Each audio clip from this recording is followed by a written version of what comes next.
Ladies and gentlemen, the DOJ probe has essentially ended for the time being. Pretty huge victory for Donald Trump. I did a segment on this morning. I'm not exactly sure if everybody understands how amazing this is. Judge hands Trump win in documents probe. A federal judge ruled that the Justice Department cannot continue its examination of classified documents sealed from former president until they are reviewed by a neutral third party. This is U.S. News and World Report. Quote, the court does not find it appropriate to accept the government's conclusions on these important and disputed issues without further review by a neutral third party in an expedited and orderly fashion, wrote federal judge Eileen Cannon in a 10-page ruling that refuted department officials' central argument that the sensitive records contain highly classified defense information that could jeopardize national security. No, but national security is not being jeopardized by Trump's Mar-a-Lago boxes. You should always respond to such absurd claims. I mean, there's a potential that could be an issue. But he's a former president, and he's not siphoning classified data onto servers. That is a huge, huge national security nightmare, cybersecurity nightmare.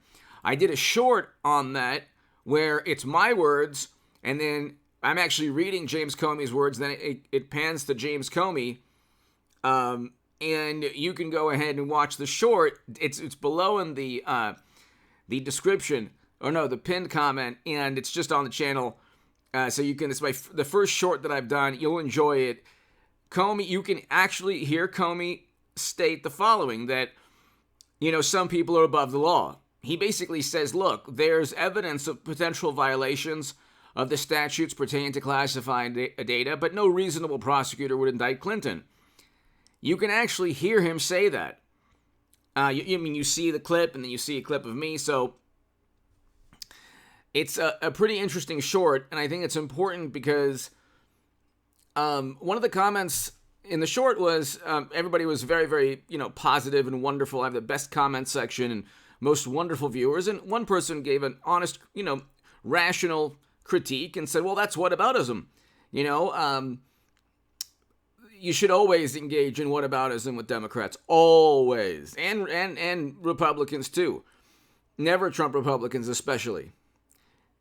If the outrage or the focus is on something that isn't as important as what they get away with.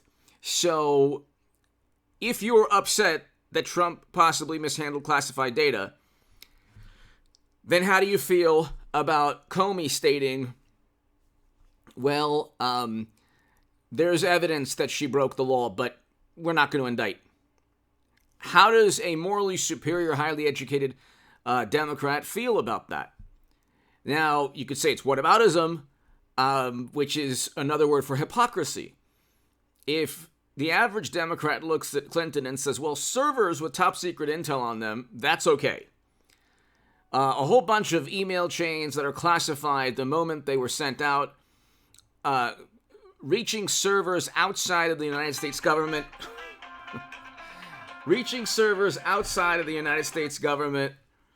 that is a problem. That is a problem, ladies and gentlemen. It's a huge cybersecurity issue. It's a cybersecurity nightmare. And the reason it's a cybersecurity nightmare is that, well, the entire planet could hack into servers. The entire planet isn't going to go into Mar-a-Lago in a basement and get boxes that Trump had as a former president. A former president is not going to have the type of classified data that a Secretary of State will have. And a Secretary of State that has secret services siphoning classified and top secret and special access program intelligence that's far more important or of a pressing or urgent nature or far relevant to what was taking place. There were numerous calamities, geopolitical foreign policy calamities and scandals during President Obama's administration.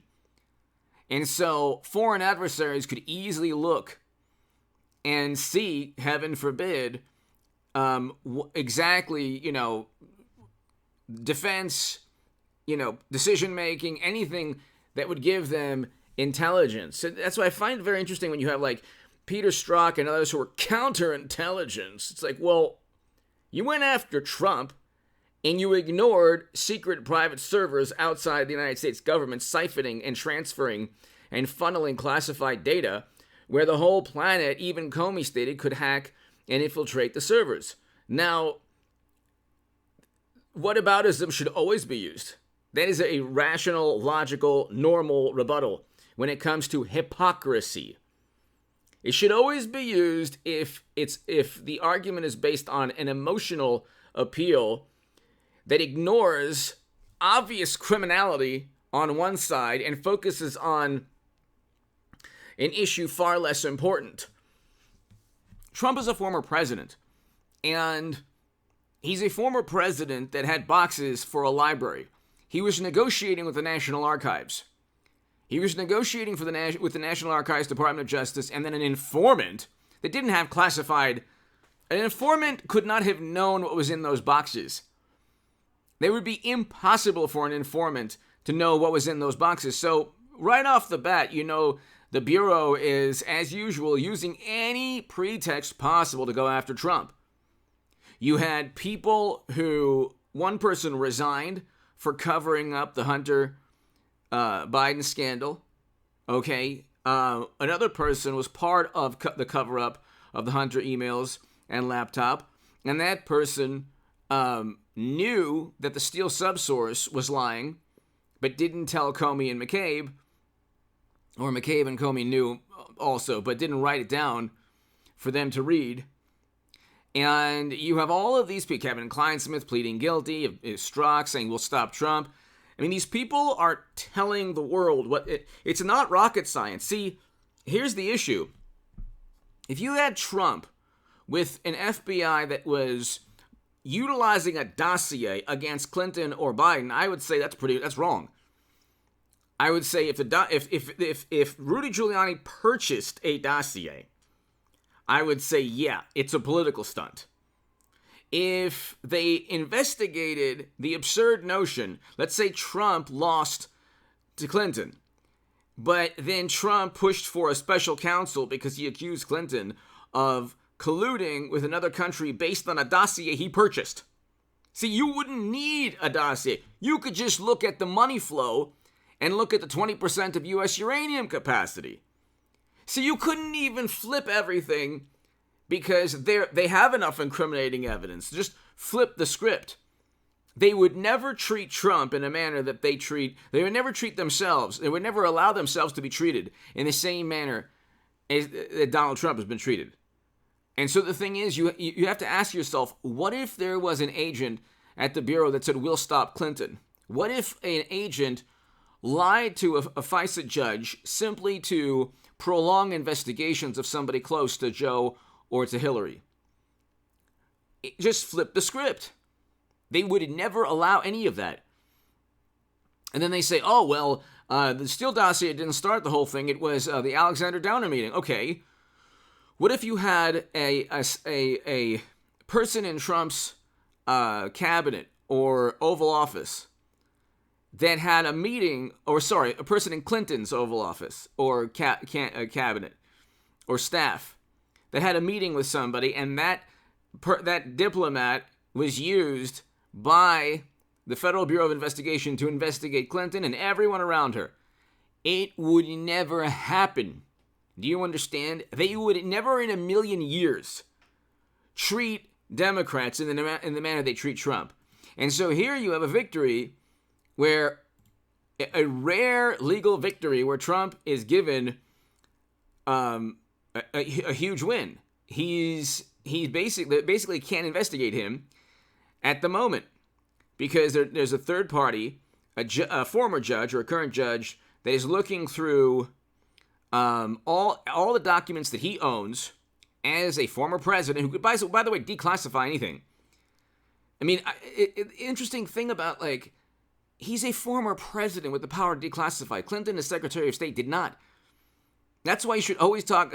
If they want to call hypocrisy whataboutism, okay, that's fine. What about Clinton servers? End of story. That means there is no problem with Trump Because if you don't find Clinton's top secret intelligence on servers an indictable offense, no way you're going to find a former president with boxes at Mar-a-Lago as a huge national security risk. Give me your thoughts below. Hit subscribe right now. Huge legal victory for Trump.